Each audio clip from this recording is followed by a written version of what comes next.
اچھا دوست وہ ہے کہ جس کو دیکھ کر خدا یاد آ جائے، اللہ اللہ، جس کی باتوں سے ہماری آخرت کی بہتری کی صورت بنے، اس سے ہمیں خوف خدا پیدا ہو، عشق رسول پیدا ہو، اور ہم نیک بنے، اور ہم اگر برائی کریں، کوئی سی برائی میں جا پڑیں، تو وہ ہمیں بچائے، ہمیں سمجھائے.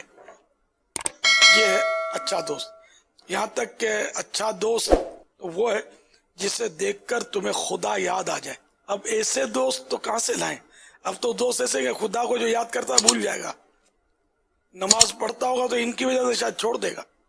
اب زیادہ تر دوستیاں اس طرح کی ہیں، تو اس لیے وہ دوست سوچ سمجھ کر بنانا ہے، ورنہ پھر بغیر دوست کے رہنا. ایسا دوست جو مطلب اللہ سے ملا ہے، وہ اس سے تو دوستی دوستی ہے. اور جو دور کرے، بے نمازی دوست ہے، گالیاں بکتا ہے، جھوٹ بولتا ہے، غیبت کرتا ہے، ادھر ادھر تنقیدیں کرتا رہتا ہے سب پر، جیسے کرتے نا، کبھی گورنمنٹ پر تنقید کریں گے، کبھی پولیس پر، کبھی فوج پر، کبھی کس پر، کبھی اس پر. یہ بک بک بک بک بک بک بلا ضرورت کر رہے ہوتے ہیں، ادھر ادھر کے ہانک رہے ہوتے ہیں، گپے مار رہے ہوتے ہیں، زور زور سے ہنس رہے ہوتے ہیں، لوگوں کا مذاق اڑا رہے ہوتے ہیں.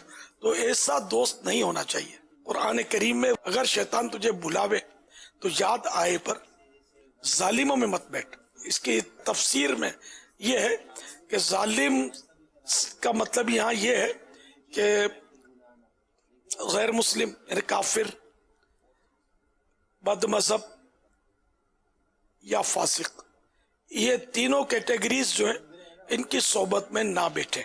بیٹھ گیا بھول میں تو اٹھ جائے، یہ ہونا یاد آنے پر.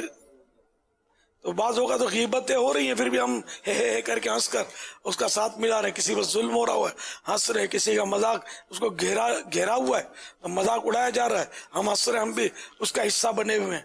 اس مظلوم کے دل کی جو بدوائیں نکل رہی ہیں اس میں بھی ہم حصے دار بن رہے ہیں.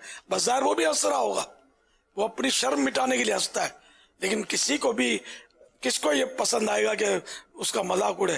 سب چاہتے ہیں کہ میری تعریف ہو، میری واہ واہ ہو، میری حوصلہ افزائی ہو. اپنی ذلت تو کوئی بھی پسند نہیں کرتا. تو اس لیے دوست، اب اس دور میں دوست جو ہے نا، یہ ایسے بہت ہی مشکل، کو کروڑوں میں ہو تو ہو.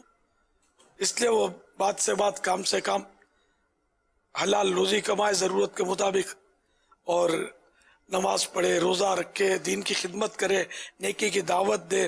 عاشقان رسول اگر آپ کے یہاں میسر ہیں دعوت اسلامی کے، تو ان کی صحبت اختیار کریں. اس طرح مطلب علماء ہیں، باعمل علماء اہل سنت، تو بے شک ان کی صحبت اختیار کریں. صلو علی الحبیب صلی اللہ تعالی علی محمد.